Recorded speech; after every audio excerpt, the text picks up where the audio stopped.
Muy buenas noches con todos los participantes, sean bienvenidos. Hemos abierto nuestra aula virtual.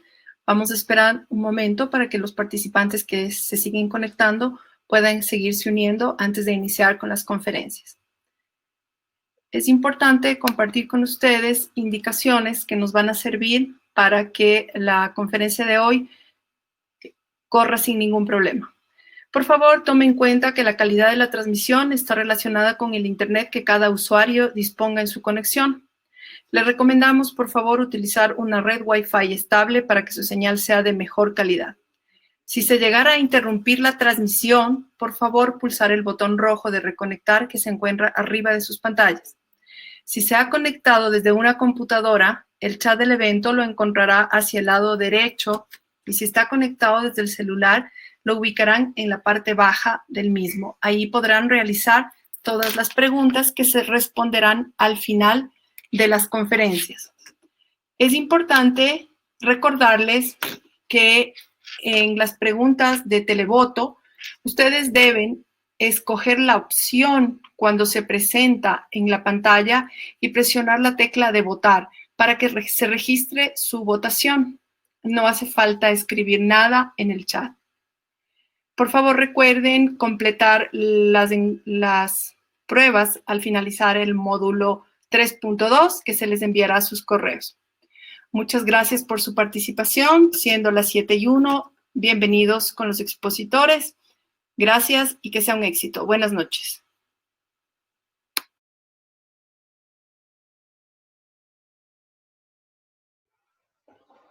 Muy buenas noches con todos. Muy complacidos de estar en esta reunión científica, agradeciendo la asistencia de todos ustedes y agradeciendo también el auspicio de los laboratorios Servier que nos permiten estar en estas interesantes reuniones del sistema renina-angiotensina-aldosterona. Esta noche empezamos el módulo 3 y quiero presentarles al speaker de hoy, que es el doctor Percy Berrospi. Como ustedes ven, el doctor Berrospi es un cardiólogo graduado en la Universidad Peruana Cayetano Heredia, médico tratante del Servicio de Cardiología de la Clínica Sana El Golf, miembro titular de la Sociedad Peruana de Cardiología y Sociedad Peruana de Hipertensión Arterial, miembro de la Sociedad Europea de Cardiología y del American College of Cardiology, responsable del Consejo de Lípidos de la Sociedad Peruana de Cardiología, miembro del Consenso Manejo Global del Riesgo Residual Cardiometabólico de la Sociedad Interamericana de Cardiología e investigador principal en estudios clínicos internacionales. Les dejo con ustedes al doctor Percy con el tema de más allá de la presión arterial, foco sobre la protección vascular. Muchas gracias. Muchas gracias, doctor Bayas. Agradezco su gentil presentación. Amigos, efectivamente hoy día, colegas, vamos a hablar sobre el módulo 3 de estas interesantes reuniones que hemos venido siguiendo semana tras semana.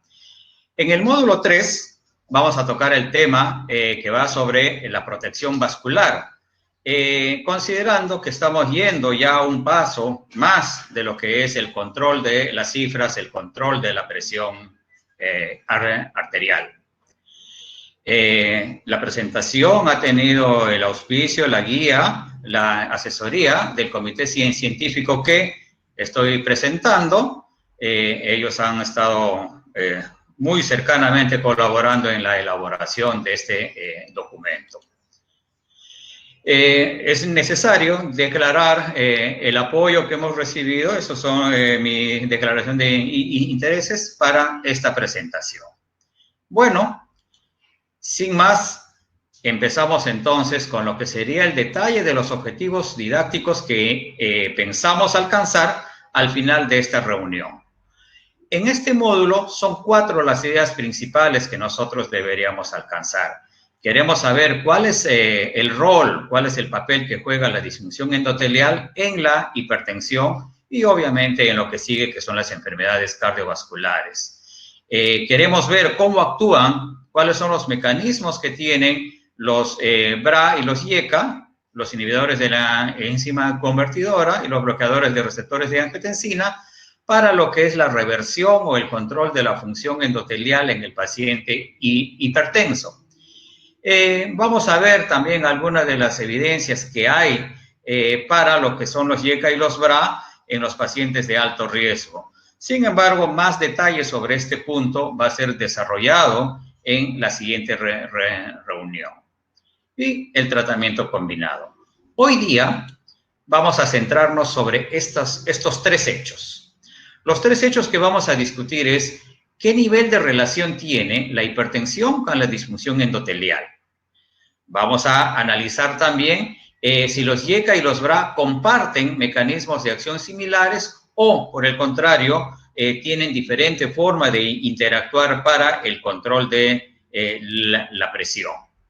Y vamos a ver cuál sería el impacto en el control que tienen para revertir la disfunción endotelial a nivel de grandes arterias. Bien, empezamos entonces para presentar el caso que nos va a servir de guía para poder motivar la discusión de los temas que tenemos a continuación. Este pobre señor, digo pobre, por todas las cosas que van a ver que tiene en su vida de 58 años. Es un varón de 58 años, acude por un diagnóstico de hipertensión arterial. Los niveles de presión son importantes que los recuerden, ahí los podemos detallar. Tiene niveles que alcanzan hasta 165 milímetros de mercurio sobre 100 entre sistólica y diastólica. Revisemos rápidamente de un vistazo que también presenta múltiples factores de riesgo cardiovascular, entre los que señalamos diabetes, tabaquismo, dislipidemia y unos antecedentes familiares de enfermedad cardiovascular, con la madre que ha fallecido de un ACV a los 52 años, como el dato más relevante. Este paciente, actualmente por su diagnóstico de diabetes, de dislipidemia, maneja la medicación que están viendo ustedes, metformina a la dosis señalada y atorvastatina 10 miligramos una vez al día. ¿Por qué viene a nuestra consulta? Presenta dolor de cabeza, palpitaciones y ocasionalmente mareos. Se procede a hacer el examen físico y en el examen físico de los valores que tenemos de peso y talla, vamos viendo que su índice de masa está en 31.1, lo cual ya nos va configurando un diagnóstico que se puede ratificar cuando evidenciamos los 104 centímetros del perímetro de cintura. Verificamos efectivamente los niveles de presión que están elevados, 170 con 100 milímetros de mercurio, 168 con 95 cuando pasa a bipedestación. Tenemos el pulso y en la auscultación nada que sea significativo. Viene ya con algunos resultados que nosotros podemos contar para poder tipificar a este paciente. Nos ratifican los diagnósticos que tenemos de alteraciones a nivel de la glucosa, una glucosa en 140. El perfil de lípidos pueden ver que HDL se encuentra por debajo del esperado, LDL está en 145 para un diabético en sí, para cualquiera, diabético o no, un valor elevado. Fíjense también en la evidencia que tenemos de daño renal, de acuerdo a la tasa de filtración glomerular que estamos viendo. No solo contamos con estos datos, tenemos también algunas pruebas especiales que se les ha pedido. Su hemoglobina glicosilada señala el pobre control de las cifras de glicemia que ha tenido en los últimos meses y en su electrocardiograma vamos a ver que ya tiene evidencia de daño en órgano blanco con una hipertrofia ventricular izquierda. Hipertrofia que se ve ratificada cuando revisamos el electrocardiograma y tenemos la oportunidad de realizarle su ecocardiografía donde se confirma efectivamente los hallazgos de hipertrofia ventricular izquierda y la disfunción diastólica de grado 1, sin hallar alguna otra anomalía. Bueno, nuestro paciente se presenta con esos datos, lo tenemos al frente, los diagnósticos son claros, pero todos ustedes recuerdan que un diagnóstico de hipertensión, de diabetes, de dislipidemia está incompleto si es que nosotros no tipificamos el riesgo cardiovascular. Entonces, a continuación les voy a pedir rápidamente que opinen ustedes cuál es el riesgo cardiovascular que presenta este paciente. Vamos a darle algunos pocos segundos para poder contar con las respuestas. Bien. Muy pocos en realidad han optado por la opción de riesgo moderado, es el 5%. Recuerden que para poder nosotros definir un riesgo, siempre las valoraciones subjetivas van a tender a equivocarnos en la valoración. Siempre que estemos hablando de riesgo, sería conveniente hacer uso de algún score. Se ha visto acá dentro de la encuesta que ha quedado un 45-45 entre riesgo alto y riesgo muy alto. Bien, esa era la idea básicamente de presentar a este paciente. Si nosotros revisamos las cifras que ha estado manejando en presión según el enfoque de la Sociedad Europea, podemos ver que tiene un grado 2 en los niveles de las cifras. Sin embargo, presenta diabetes, presenta enfermedad renal que lo configuran en una etapa 3, una etapa sintomática, y eso configura efectivamente un riesgo muy alto. Dos enseñanzas nos quedan de esto. Básicamente la idea que deberíamos tener algún parámetro objetivo que nos permita definir cuál es el riesgo de nuestro paciente, y la otra idea es que todo diagnóstico debe ir acompañado de su perfil de riesgo, porque finalmente eso es lo que nos va a poder orientar a tomar las mejores decisiones terapéuticas para el manejo de este paciente. Quedémonos ahí porque el ejemplo de este paciente nos va a servir para enfocar la reunión que tenemos hoy. Hemos estado hablando que para la valoración adecuada del riesgo, la presencia o ausencia de los factores de riesgo son primordiales. Nosotros podemos ver que este paciente corre un alto riesgo por todos los factores de riesgo, el daño de órgano blanco y las comorbilidades que presenta en esta situación. Efectivamente, cuando nosotros volvemos a la parte teórica y revisamos todo el espectro que tiene la enfermedad cardiovascular, probablemente el gatillo, el punto inicial, está en la situación existente de la presencia de los factores de riesgo que consideran o que condicionan el inicio de la enfermedad cardiovascular partiendo de la disfunción endotelial, que luego va a ir progresando de manera asintomática, llevando a las etapas más graves de la enfermedad para finalmente acabar en una enfermedad cardíaca irreversible y terminal que ya no vamos a poder manejar.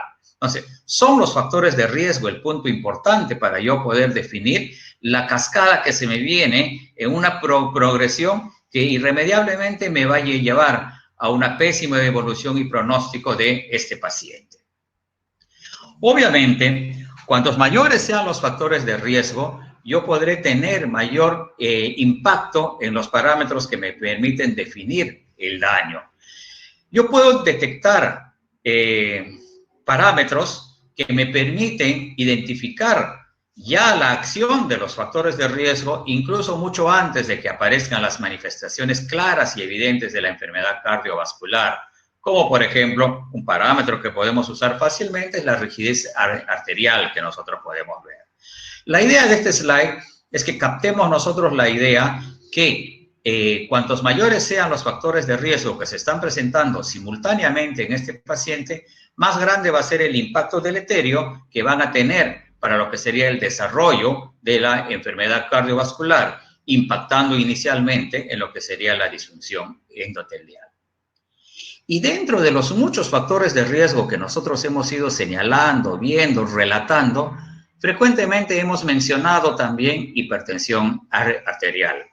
Acá incluso nos hemos permitido hacer una modulación teórica, un bosquejo teórico de cómo sería la causa y la consecuencia a través de la cual podemos ir viendo que se forma un círculo vicioso donde la hipertensión va a darme mayor arteriosclerosis, lo cual aumenta la rigidez, lo cual condiciona que la hipertensión se vaya agravando. Y el círculo se autoperpetúa no dejando que finalmente pueda la autorregulación tomar control nuevamente y poder revertir a este paciente. Bien, pero yo he mencionado la hipertensión, teóricamente la he puesto en muchas listas y sin embargo no les he dado a ustedes ninguna evidencia de que eso sea realmente cierto. Por lo tanto, eso nos permite pasar a la primera pregunta, que es la que nos planteamos al inicio de la reunión. La primera pregunta, el primer hecho que tenemos que ir con evidencia a favor o en contra. ¿La hipertensión se relaciona o no con la disfunción endotelial? ¿Existe relación directa de la disfunción con la hipertensión? Esa es la primera encuesta que tenemos que ver. Bien, hay participantes honestos que han puesto que no lo saben. Hay participantes en la reunión, tengo un 1% que piensa que esa premisa es falsa y un 97% da por cierto que la hipertensión tiene relación con la disfunción endotelial. Revisemos rápidamente 4 o 5 slides que nos van a permitir cerrar ese tema y verificar el hecho sobre la evidencia existente que tenemos ahora. Miren, esto es la forma como usualmente vamos a enfrentar nosotros lo que sería la teoría a través de la cual la presencia de los factores de riesgo me va a condicionar una disfunción endotelial, que es una enfermedad inflamatoria, que altera no solo los factores de vasoconstricción o vasodilatación, sino también toda la parte inflamatoria de formación de ateromas y toda la parte que va a alterar las plaquetas y los sistemas de coagulación, dando trombosis. Sumando todas estas alteraciones de la disfunción endotelial, vamos a llegar a un síndrome coronario agudo y muerte. Hipertensión está acá. En hipertensión vamos a ver nosotros que es un partido que juega de ida y vuelta. La alteración endotelial causa las alteraciones estructurales que van a condicionar las alteraciones en la resistencia periférica y eso va a causar un incremento en los niveles de presión arterial. Primera relación que estamos viendo. En este caso estamos viendo la relación, viéndolo desde la disfunción endotelial o la alteración de la función endotelial hacia la alteración de la presión que nosotros pudiéramos tener. Pero obviamente todos ustedes saben que esta información no está completa. Esta es una foto que le falta la otra parte. Es una moneda que hay que ver la otra cara. Y la otra cara es esta. La otra cara es que las alteraciones hemodinámicas que me da la hipertensión en lo que es el flujo laminar de la sangre, también va a tener un efecto directo sobre lo que sería la regulación del sistema que me permite la modulación a través del óxido nítrico. El shear stress, que es el mecanismo que está detallado acá, tiene alteraciones que derivan de la parte hemodinámica de la presión y estas alteraciones de la regulación del sistema del óxido nítrico van a condicionar alteraciones de vasodilatación o vasoconstricción que finalmente, ¿a dónde nos llevan? Nos llevan a un empeoramiento de la disfunción endotelial y vuelve nuevamente el círculo vicioso. La disfunción endotelial a través del mecanismo del óxido nítrico y del GMP cíclico va a dar, además de todas las consideraciones inflamatorias, quimiotácticas, de trombosis, va a darme también una situación de agravamiento de las cifras o agravamiento del control de las cifras de presión arterial. Vemos entonces la disfunción endotelial relacionada con hipertensión, sí, efectivamente, condiciona unas alteraciones que va a hacer que la presión suba, pero también vemos que el hipertenso presenta alteraciones hemodinámicas en el flujo laminar que desencadenan al revés, está haciendo el camino de vuelta, es la hipertensión la que está condicionando la aparición de mayor disfunción endotelial. Entonces, esta relación funciona de ida y de vuelta. Ambas influencian cada una en la otra. Pero podemos comprobar que sí existe una relación entre lo que serían los niveles de presión elevada, hipertensión y la disfunción endotelial. Ya habíamos señalado nosotros que la disfunción no solo es en los parámetros de vasoconstricción, sino que también se puede identificar en todos los otros elementos que están como parte de los elementos constitutivos de un endotelio sano. ¿Por qué lo menciono? Porque de la presencia de estas alteraciones salen todas las formas o todos los elementos diagnósticos que nosotros podemos tener para identificar la disfunción endotelial. Nosotros estamos en cierta manera centrados en lo que es la evaluación de la función endotelial por el condicionante de vasodilatación o vasoconstricción. Sin embargo, quiero ser enfático que no es la única forma como se puede evaluar la disfunción endotelial. ¿Y para qué es que me voy a los parámetros de que la disfunción endotelial puede ser cuantificada, puede ser evaluada? Porque este es el momento donde en 2 o 3 slides más vamos a dar la evidencia y vamos a dar la prueba de todo el modelo teórico que hemos estado señalando en los puntos anteriores. Toda esa parte teórica donde yo les hablaba de la relación que había entre la hipertensión y la disfunción endotelial, podemos finalmente plasmarlo en un estudio, podemos identificar los componentes y podemos tener evidencia clara, podemos tener datos objetivos que nos muestran que sí, un paciente hipertenso en comparación con un control no hipertenso sí muestra alteraciones en la función endotelial evaluado en esta forma por el test de acetilcolina y flujo sanguíneo.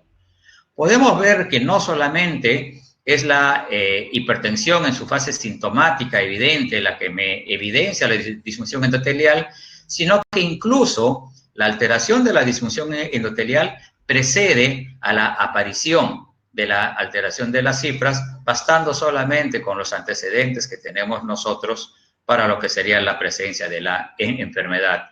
Nosotros podemos identificar que esto va a tener repercusión en todas las arterias y sobre todo donde nos impacta más en las arterias coronarias, que van a ser las que finalmente nos lleven a los desenlaces de síndrome coronario agudo y pudieran empeorar el pronóstico de vida de este paciente. Bien, han sido pocos slides.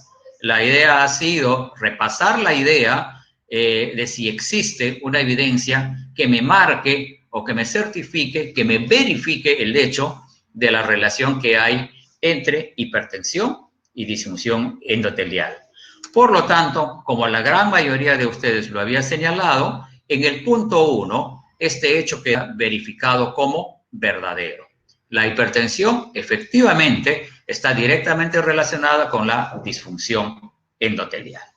Entonces, podríamos dar por cerrado el primero de los 3 puntos que estamos viendo. Hipertensión con disfunción endotelial, relación verdadera. No acaba acá el tema. Cuando hemos visto a nuestro paciente, cuando hemos visto a nuestro pobre paciente, nosotros le hicimos el enfoque de riesgo. ¿Para qué le hemos hecho el enfoque de riesgo? Porque el enfoque de riesgo finalmente lo que permite es que nosotros podamos tomar decisiones terapéuticas, decisiones de cuáles serían las alternativas de control para solucionar el problema a este paciente. Con el enfoque que le habíamos dado a nuestro paciente de muy alto riesgo y con las condiciones clínicas de diabetes, dislipidemia y demás cosas que presentaba este paciente, es obvio señalar que los objetivos terapéuticos en este paciente en particular son múltiples. Deberíamos de considerar nosotros el manejo de varias entidades clínicas para poder tener un enfoque global que nos permita controlar la salud de este paciente y revertir el cuadro que tiene. Sin embargo, para fines de simplificar la charla, vamos a hacer solamente foco en lo que sería el control de la presión arterial. No porque lo demás no se haga, sino por lo que quiero ahora es ir cayendo en lo que sería el planteamiento de la segunda disyuntiva que vamos a tener en esta presentación.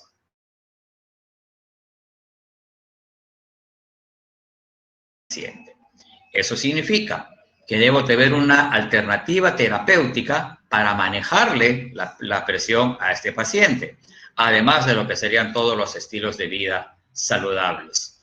Si nosotros revisamos las diferentes guías, vamos a ver que ya hay sugerencias de la forma o de las indicaciones farmacológicas que deberíamos tener nosotros para este paciente. No voy a mostrar todas, solo voy a mostrar una, porque a lo que quiero llegar es a la siguiente idea. Recordarán ustedes que siempre que se detalla o se define o se sugiere una alternativa terapéutica, es muy frecuente que nosotros encontremos englobada la indicación bloqueadores del sistema renina-angiotensina, o que encontremos en un solo box como un paquete YECA o ARA2.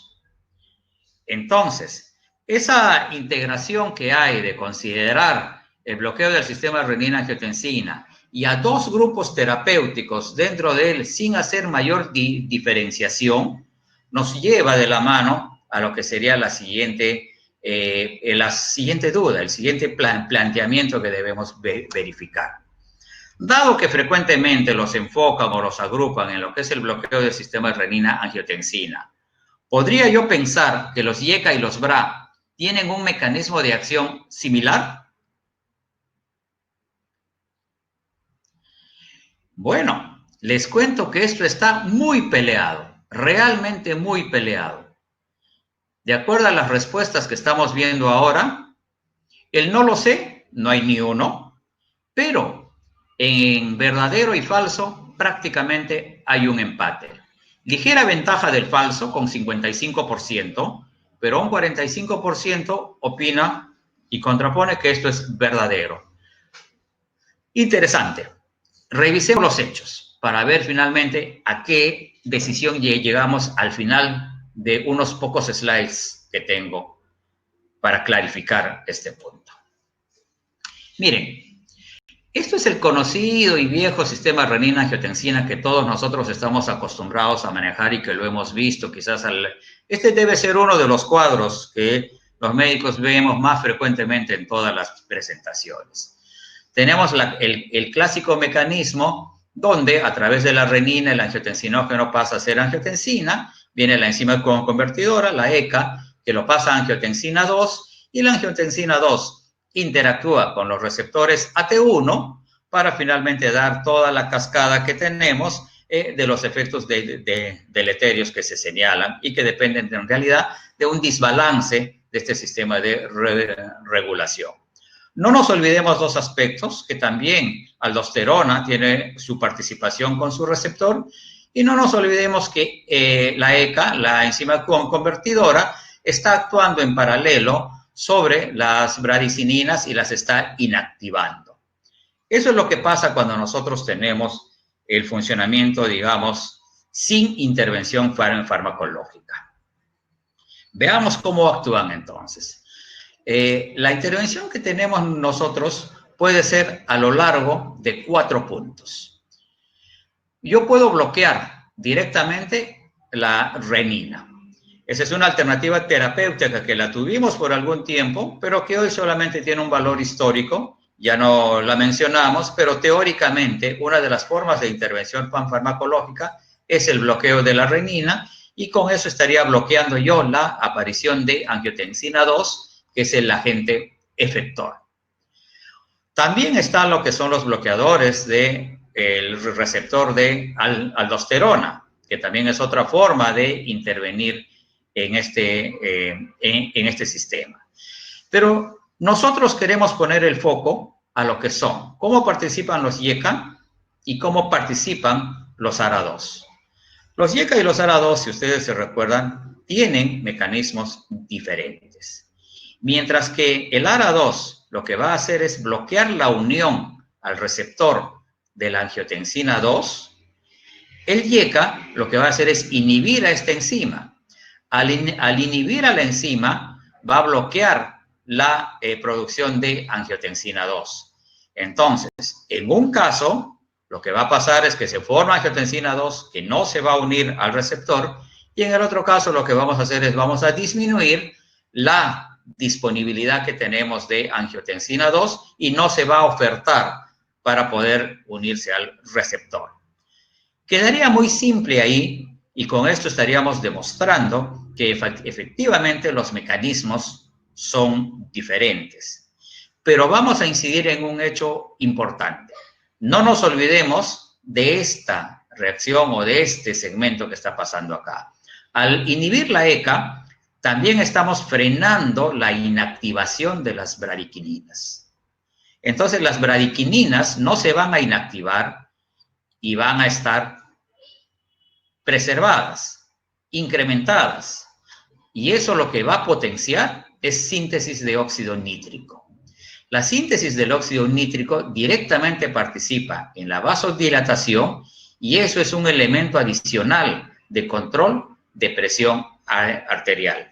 Entonces, en realidad, cuando estamos bloqueando a la ECA, estamos golpeando en dos puntos diferentes. Estamos disminuyendo la disponibilidad de angiotensina 2, para lo que sería la entrega con su receptor, pero participan las bradykininas como un elemento importante para poder potenciar la vía del óxido nítrico y llevar a la vasodilatación y control de los niveles de presión arterial.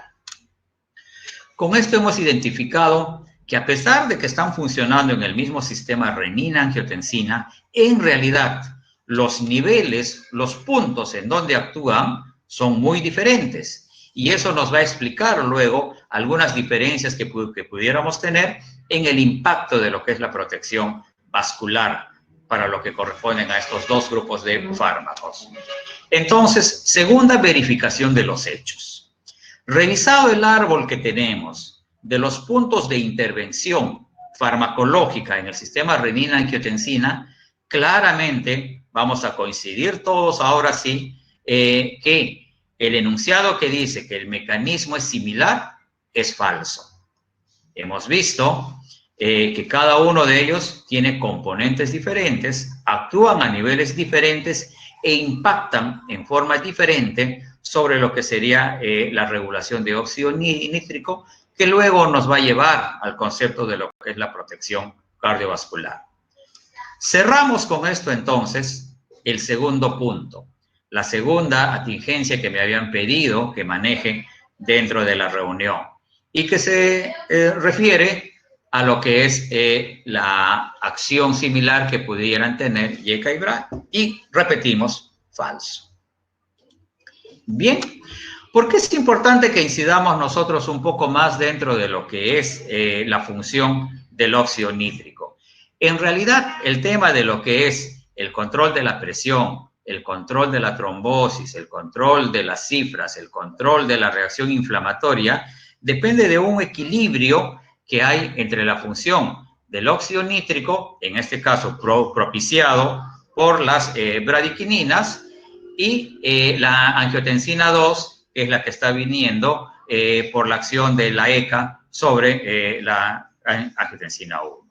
Entonces, este delicado equilibrio que hay es lo que finalmente va a lograr el predominio o no de lo que condicionan las funciones del endotelio para las complicadas, las complejas funciones que tiene lo que es la regulación.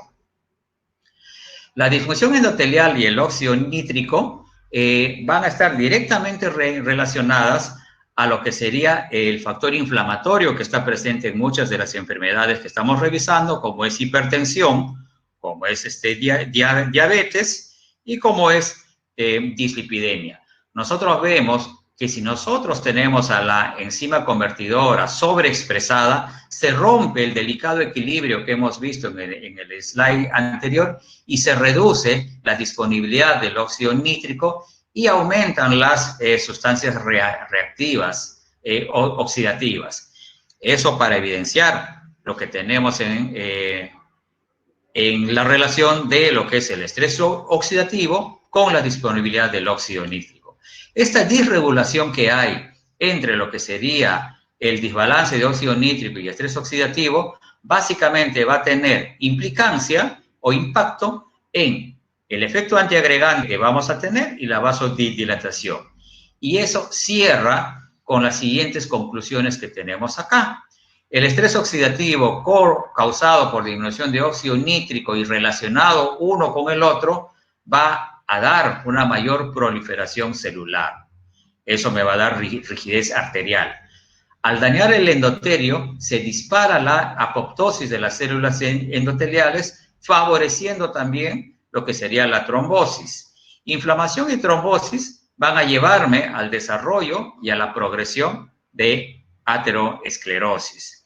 Entonces, finalmente, de un fenómeno que hemos visto nosotros, que estaría naciendo en el endotelio, nosotros vamos a llevar a un proceso fisiopatológico que nos explica el inicio y el desarrollo de la ateroesclerosis, con todos los resultados negativos que eso pudiera tener para el pronóstico de nuestro paciente que hemos estado viendo y siguiendo a lo largo del caso clínico presentado. Bien, evaluado entonces lo que es la relación, volvamos nuevamente a lo que sería el planteamiento de la diferencia que pudiera haber entre los BRA y los IECA. Todos recordamos que la inhibición de la ECA nos va a dar incremento de bradicininas y eso va a condicionar una mayor síntesis de óxido nítrico. Pero ¿qué pasa con los BRA? Los BRA se iban por el otro lado, se iban por el bloqueo de lo que era el sistema de receptores. Pues bien, el BRA también puede generar una ruta para óxido nítrico. ¿Qué es lo que pasa? Al ser bloqueado el receptor AT1, la angiotensina se va a incrementar, su oferta se incrementa para los receptores AT2, que no son habitualmente los que interactúan con la angiotensina 2. Acuérdense que la afinidad del receptor AT1 es básicamente la que manda y comanda lo que es la oferta y la demanda de la angiotensina 2. Pero al estar bloqueada su unión con el AT1, se plantea la situación que existe una mayor oferta para el receptor AT2 que logra por esta vía incrementar óxido nítrico. Entonces se nos plantea la situación y nos dice, bueno, estoy interactuando con el óxido nítrico en las dos alternativas terapéuticas.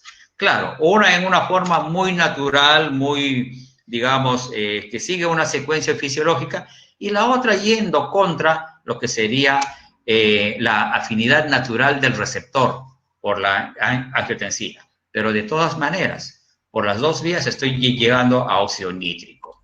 Entonces, se nos plantea el tercer hecho que queremos verificar.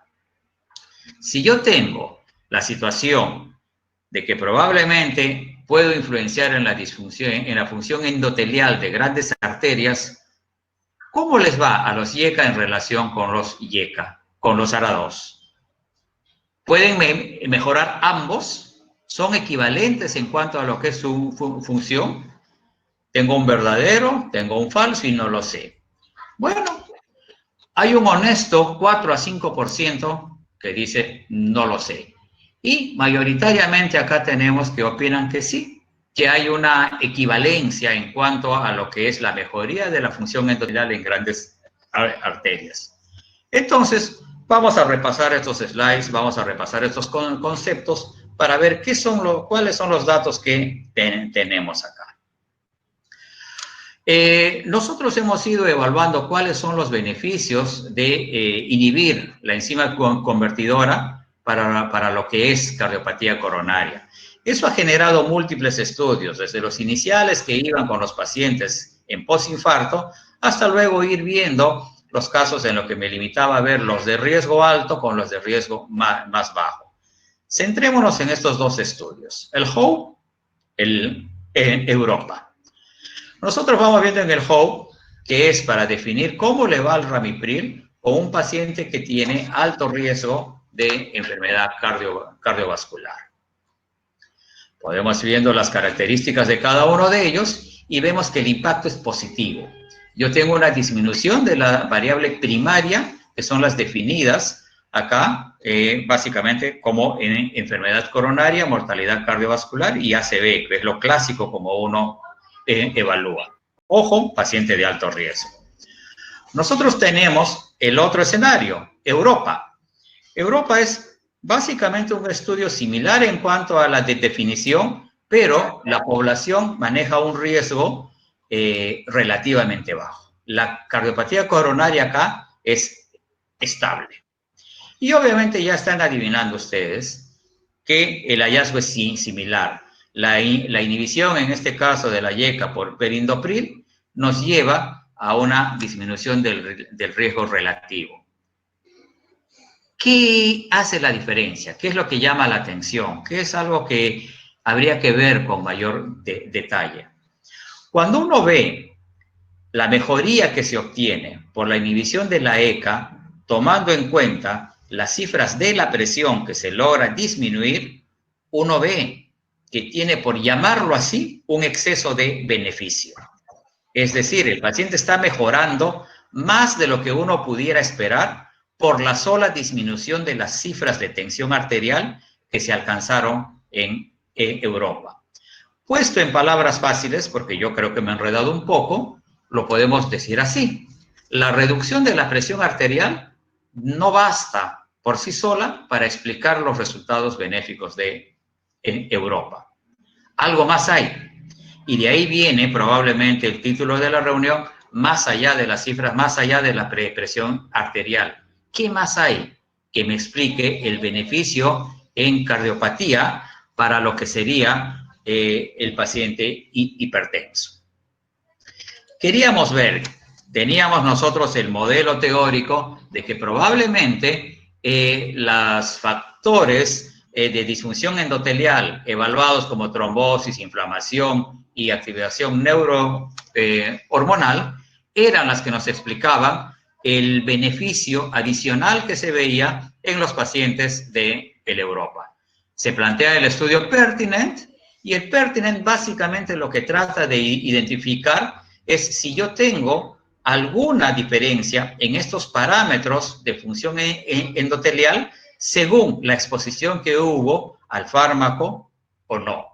Esto es lo que se analiza en este grupo de pacientes y vamos viendo. Nosotros podemos ver, tenemos los controles, tenemos la situación basal y tenemos qué pasa después de un año. Nosotros podemos ver que sí, que logramos uno de los primeros elementos que era la reducción de los niveles de angiotensina. ¿Se acuerdan de la balanza? Esto es un equilibrio en lo que sería angiotensina y óxido nítrico. Bueno, este es uno de los lados de la balanza para lo que sería la regulación endotelial. Pero no solo eso. El Pertinent, también tenemos a los controles, también tenemos a lo que sería el tratamiento en la fase basal y podemos ver qué pasa luego de un año de tratamiento. Y claramente podemos ver que los valores de bradicinina se incrementan con el tratamiento, que era lo que esperábamos en realidad. Recordemos por el mecanismo que hemos visto que el IECA tiene como uno de sus elementos clave de funcionamiento el incremento de las bradiquininas, que si bien es cierto, nos pueden explicar algunos de los efectos adversos, pero también nos explican los grandes beneficios. Por ejemplo, en aquellos pacientes que hemos visto y garantizado que ha habido acción de perindopril incrementando las bradiquininas, rápidamente podemos ver nosotros que se logra mejoría de algunos de los elementos ligados a la función endotelial. En este caso, ¿qué se evaluó? Apoptosis.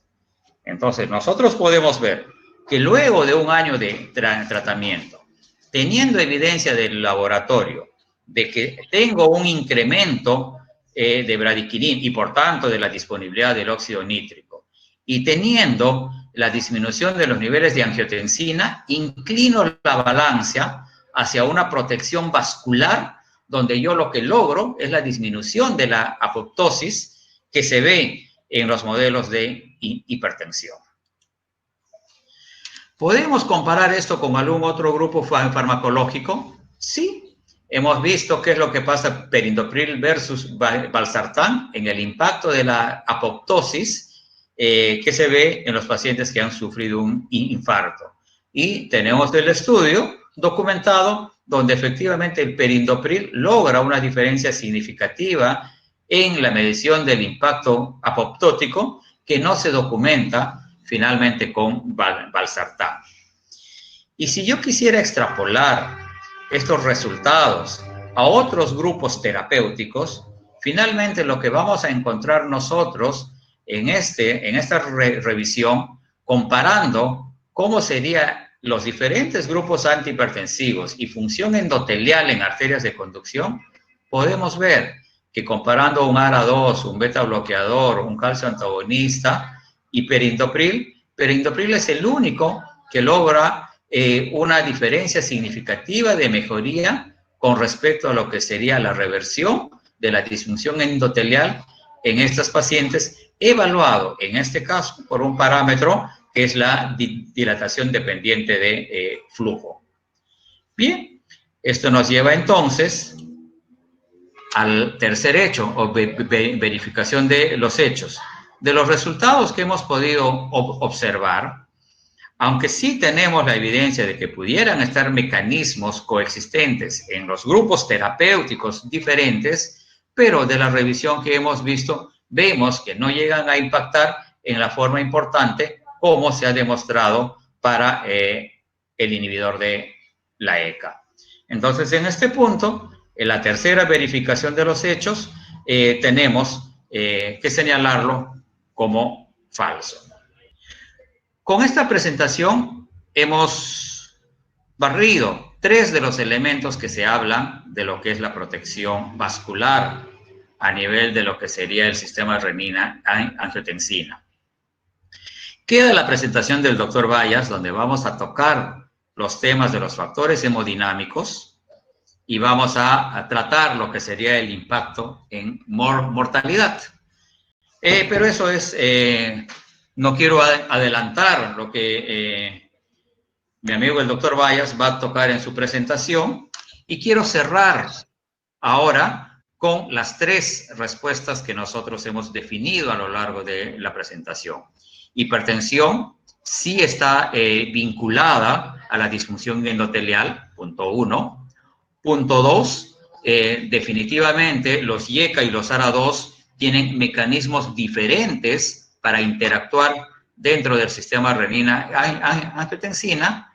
Y tercera conclusión, tercera idea, que la función endotelial mejora con el uso de IECA. En el estudio no hemos podido demostrar eso para los otros grupos terapéuticos, incluidos los BRAF.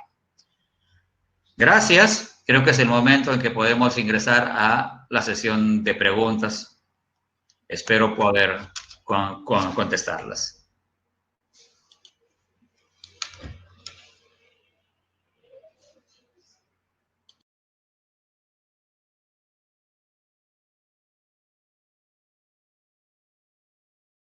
Doctor Bayas, su micrófono, por favor. Decía que agradecía al doctor Berrospi por su excelente presentación y realmente a través de sus diapositivas nos ha permitido contestar claramente las preguntas que estuvieron planteadas. Espero la participación del público respecto a alguna duda, alguna pregunta que tengan.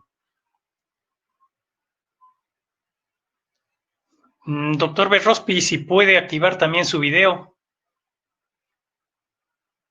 Perfecto. Quizá me gustaría empezar por una pregunta que, aunque ya fue contestada a lo largo de la charla, pero me parece que recalcar un poco sobre el tema puede ser de ayuda y puede ser interesante. El efecto sobre el endotelio de los IECA, ¿se realiza solamente a través de la bradicinina o hay otros mecanismos también? No en realidad. Hemos visto de que hay múltiples, en realidad es toda una red que se puede uno ir armando de todos los mecanismos que tienen que nos dan la protección, el control de las cifras. Recordemos, por ejemplo, y solo para citar uno de los mecanismos alternos, que el sistema también parte o tiene un control de las sustancias reactivas de oxígeno. Esto lo que va a condicionar es de que una cascada paralela que teníamos nosotros, que era la oxidación lipídica, también va a ser controlada y se va a beneficiar. ¿Cómo lo relacionamos con la hipertensión? Al tener ese control a través de lo que sería la oxidación lipídica o de los parámetros de trombosis, lo que vamos a hacer es vamos a frenar el fenómeno aterosclerótico. Y al frenar el fenómeno aterosclerótico por las diferentes cascadas que hay, por los diferentes mecanismos que hay, que yo en este caso solamente he tomado lo que correspondía al óxido nítrico en su implicancia sobre la vasodilatación, no es el único. Hay los otros que he visto, y frenando la aterosclerosis vamos a frenar esa rigidez o ese potenciamiento de lo que sería más disfunción endotelial y mayor impacto en lo que ya serían cifras de presión arterial. El envejecimiento el envejecimiento acelerado vascular va a condicionar la aparición de una hipertensión sistólica de difícil control finalmente. Entonces, no, en realidad he hecho una sobresimplificación de los mecanismos para dedicarme más que nada a lo que sería el sistema de vasodilatación, pero el sistema es mucho más complejo que esto. Está interrelacionado una serie de mecanismos, están las calicreínas, está el sistema, lo que ya hemos hablado de los lípidos, está también los mecanismos de resistencia a insulina vinculados. Es mucho más extenso de lo que realmente podríamos hacer en una sola presentación. Bueno, muchas gracias. Aquí tengo una pregunta que dice, ¿qué tanto de estos resultados con perindopril que usted presentó se pueden extrapolar a otros IECA? Pregunta interesante. Siempre hemos hablado cuando hemos identificado grupos terapéuticos, y no solo me refiero al grupo terapéutico de los IECA. En realidad, esto es una discusión que siempre surge cuando yo tiendo a agrupar un grupo terapéutico y le pongo un nombre.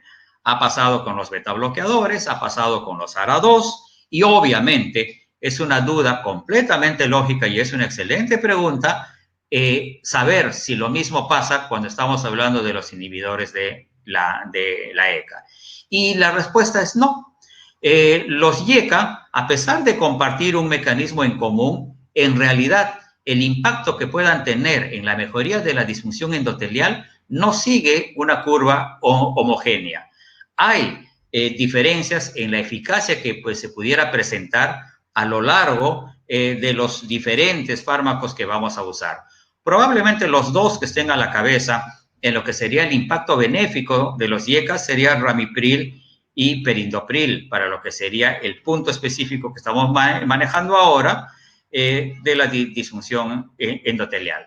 Pero la respuesta en corto, no. Definitivamente no podemos extrapolar los resultados hechos con un fármaco a toda la generalidad del grupo. Si bien es cierto que se comparten muchos mecanismos en común, hay variables intrínsecas en cada fármaco que determinan pequeñas variaciones que pudieran tener impacto en la eficacia final de control de las cifras o del parámetro que estamos valorando. Muy bien. Otra pregunta. En un paciente que presenta un clearance de creatinina menor de 30, dice ya no estaría indicado el IECA y por tanto se alteraría el algoritmo de tratamiento de la hipertensión. ¿Qué opina usted? Bueno, esa pregunta fue contestada en la reunión anterior. Estábamos hablando sobre la seguridad y efectivamente se vio que hay parámetros que uno sigue con los niveles de potasio, con los niveles de creatinina, que me van a poder definir hasta qué nivel de función renal puedo yo usar un IECA o no. Y sí, es claro y existe un límite en el cual el IECA ya no me va a dar los beneficios que yo pudiera estar viendo y que más bien cruzando cierta línea de los valores que tenemos en cuanto a función renal, pudiera ser necesario condicionar el uso de otro grupo farmacológico. Función renal finalmente nos impone no solo en lo que es el manejo de la hipertensión, sino en muchas otras entidades limitantes para el uso de estos fármacos. La pregunta es completamente válida. Muy bien. Otra pregunta está relacionada con los AINES.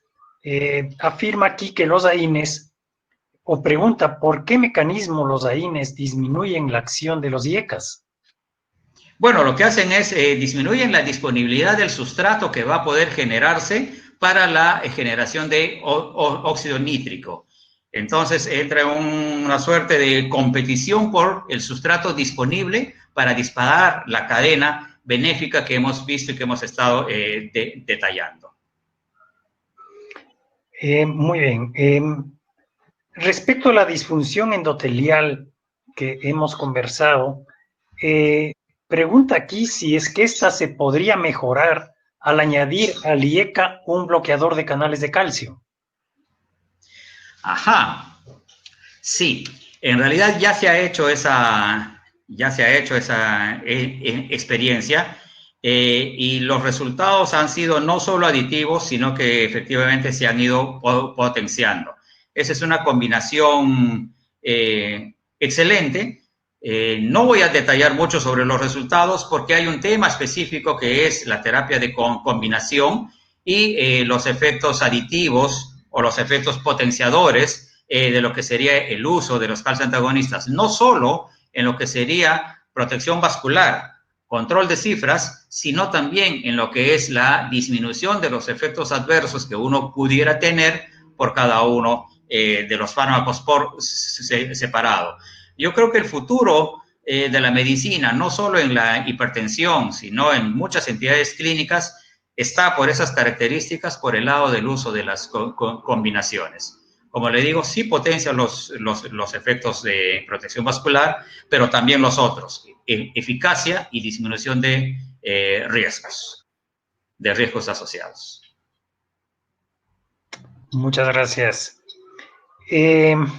Otra pregunta dice, ¿cómo podemos valorar la disfunción endotelial y rigidez vascular clínicamente?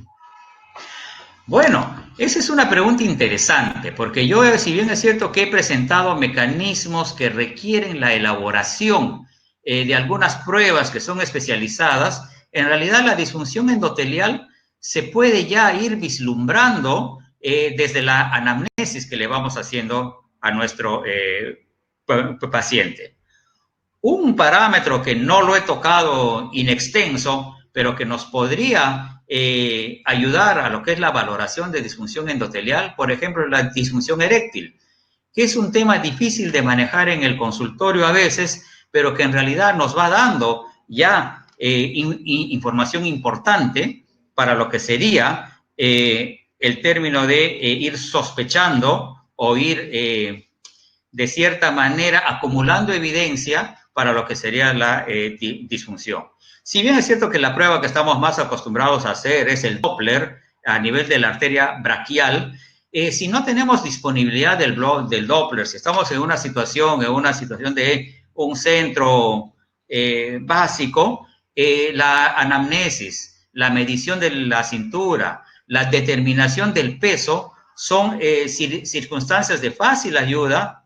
Es básicamente qué necesito, una cinta métrica, una balanza, que ya me puede ir hablando que de todas maneras voy a tener una alteración metabólica que por los antecedentes estamos asegurando y condicionando que ese paciente va a tener disfunción endotelial. Entonces, sí, los estudios que yo he presentado están hechos a través de un mecanismo que es el Doppler y de algunos otros que he señalado. Sin embargo, no reemplaza la clínica. El solo conversar con el paciente, el solo tomarle los datos, el pesarlo, el tallarlo, el medirle la cintura, ya me está dando información suficiente que me hace sospechar y casi confirmar que ese paciente está yendo por el lado de la disfunción endotelial. La microalbuminuria, con lo sencilla que es hacer en un laboratorio, es otro de los parámetros que ya me está hablando de un nivel de disfunción endotelial que se expresa de esa forma y que yo lo estoy viendo. Entonces hay muchas formas de poder ver disfunción endotelial, solamente que la que estamos reportando de cierta manera nos da un nivel de medición para poder compararnos con otros estudios. Pero para decisión clínica, para toma de decisiones, basta lo que hacemos en la consulta siempre. Conversar con nuestro paciente, examinarlo bien y hablar con él. Excelente su respuesta, doctor Berrospi. porque realmente en la práctica diaria no solemos pedir o no se suelen hacer pruebas específicas para valorar la función endotelial, pero en cambio tenemos todo el cuadro clínico y todos los factores de riesgo que debemos analizar y que, como usted bien lo ha dicho, son los que contribuyen a esta disfunción. Tengo otra pregunta. Dice, en caso de un ictus isquémico, ¿estaría indicado el uso de IECA? Bueno, se ha estudiado el uso de...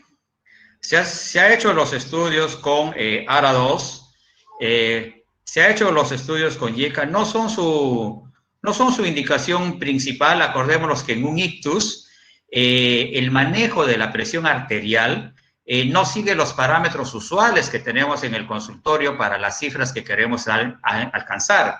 En un primer momento, lo que queremos es garantizar una adecuada presión de irrigación para ese cerebro. Entonces, se suelen tolerar o permitir valores que impresionan de ser más altos de los que toleraríamos en una situación real.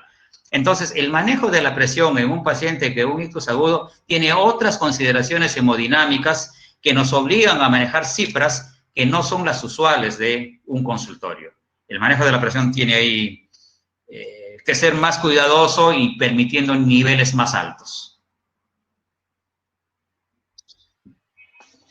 Muy bien.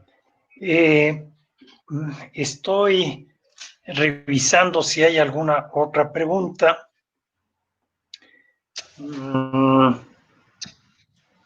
Vamos a ver.